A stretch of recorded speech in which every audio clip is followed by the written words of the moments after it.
5ই আগস্টের এই গণ অভ্যুত্থান এটি রচিত হয়েছে এদেশের সর্বশ্রেণীর ছাত্র জনতার ঐক্যবদ্ধ এক মজবুত দৃঢ় ঐক্যের মাধ্যমে। এই ঐক্যে যেভাবে আমার স্কুলের ছাত্রছাত্রীরা ছিল, এই ঐক্যে যেভাবে কলেজের ছাত্রছাত্রীরা ছিল, ইউনিভার্সিটির ছাত্রছাত্রীরা ছিল, একইভাবে টেকনাফ থেকে তেঁতুলিয়ায়, হাটহাজারী থেকে রহমানিয়ায় প্রতিটি স্তরে আমার মাদ্রাসার ছাত্ররাও হাতে হাত রেখে রাজপথে আন্দোলনের এক অটুট বন্ধন তৈরি করেছিল। পিলখানা হত্যাকাণ্ডের ইতিহাস আমরা ভুলে যাই নাই। 2013 সালে শাপলা চত্বরের ইতিহাস বাংলার মানুষ কোনোদিন ভুলে যাবে না। 2021 সালে ব্রাহ্মণবাড়িয়াতে পাখির মতো গুলি করে 21 জনকে হত্যা করেছে।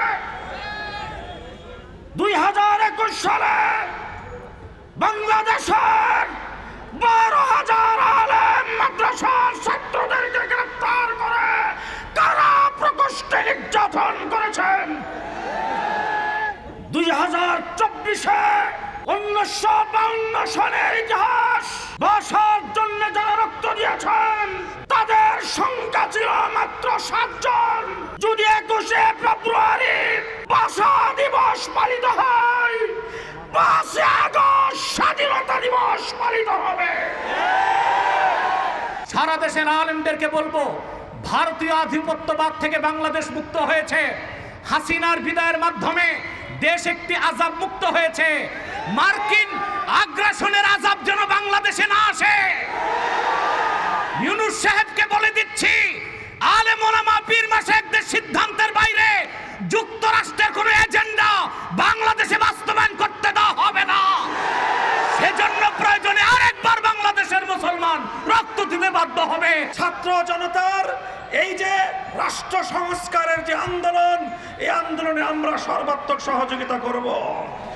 সকল আত্মত্যাগ, সকল শহীদের রক্তের সঙ্গে আমাদেরকে ইমানদারি রক্ষা করতে হবে, শহীদদের মর্যাদা রক্ষা করতে হবে, সকল হত্যাকাণ্ডের বিচার করতে হবে। 2024-এর কোটা সংস্কার আন্দোলনের 5 শতাধিক শহীদের হত্যাকাণ্ডের বিচার করতে হবে। 2021 সালের মোদি বিরোধী আন্দোলনের হত্যাকাণ্ডের বিচার করতে হবে। 2013 সালের 5ই মের শাপলা চত্বরের হত্যাকাণ্ডের বিচার ছাড়া